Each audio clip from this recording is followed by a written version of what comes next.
लोगों में क्या मोटी नोज में राइनोप्लास्टी के रिजल्ट अलग होते हैं? यस दोस्तों, वीडियो में बात करते हैं, बट वीडियो में आगे बढ़ने से पहले दी गई बेल आइकॉन को एंड यूट्यूब चैनल को सब्सक्राइब करना ना भूले, जिससे ऐसे अनेक उपयोगी वीडियोस का नोटिफिकेशन दोस्तों आपको मिलता रहे।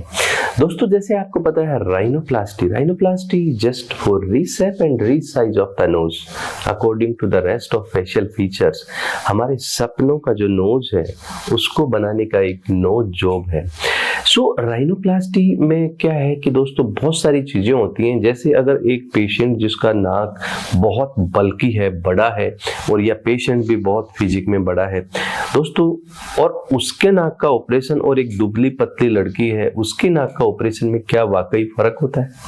सो दोस्तों, इसमें ये देखना है कि जो नाक के अंदर का जो फ्रेमवर्क है, अंदर का फ्रेमवर्क में बड़ा हो छोटा हो उसमें कोई खास फर्क नहीं पड़ता, लेकिन जो हमारा बाहर जो नाक का जो कवरिंग है, जिसको हम सॉफ्ट टिश्यू एनवलप कहते हैं, स्किन थिकनेस बोलते हैं दोस्तों, ये बहुत जो है राइनोप्लास्टी के रिजल्ट को अफेक्ट करता है।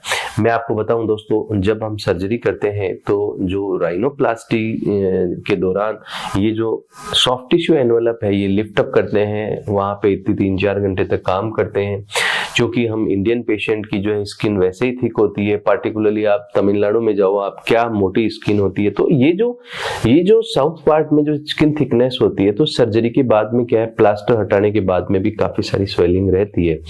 तो हमारा कई बार दिमाग खराब हो जाता है कि ये तो मजा नहीं है, रिजल्ट अच्छे नहीं है, एंड हम कई बार सर्जन को भी दोषी ठहराते हैं।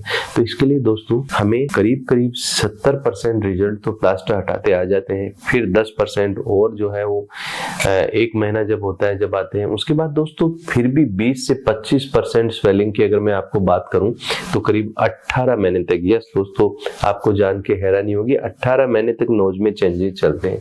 सपोज अगर कोई नोज की रिवीजन राइनोप्लास्टी कराना है तो we should wait for the 18 month.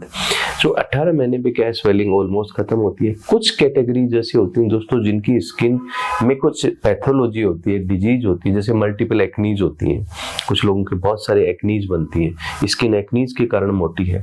तो उसमें दोस्तों कुछ मेडिकेशंस होती हैं, उनका एक थोड़ा सा लंबा कोर्स 1.5-2 महीने का लेना होता है, रेटिनॉइड्स वगैरह का, आपको डेफिनेटली एडवांटेज मिलता है। हम लोग कई बार प्री ऑप भी देते हैं, कई बार पोस्ट ऑप भी देते हैं, एंड कई बार दोस्तों हम थिक स्किन को कम करने के लिए कीनाकोट इंजेक्शंस भी लगाया जाता है। वो इंजेक्शंस पहले 10 दिन में, फिर 15 दिन में, फिर 1 महीने पे, ऐसा कुछ इंजेक्शंस भी लगाया जाता है जिससे हमारा नोज और रिफाइंड हो दोस्तों।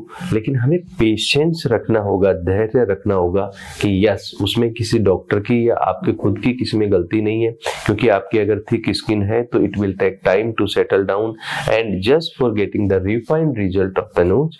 सो ये बड़ी एक इम्पोर्टेंट बात है कि अगर आपको जो है वो नोज का मोटा नोज है, और मोटे पेशेंट्स के अंदर टाइम बेसिकली लगता है फाइनल रिजल्ट आने में। Thank you.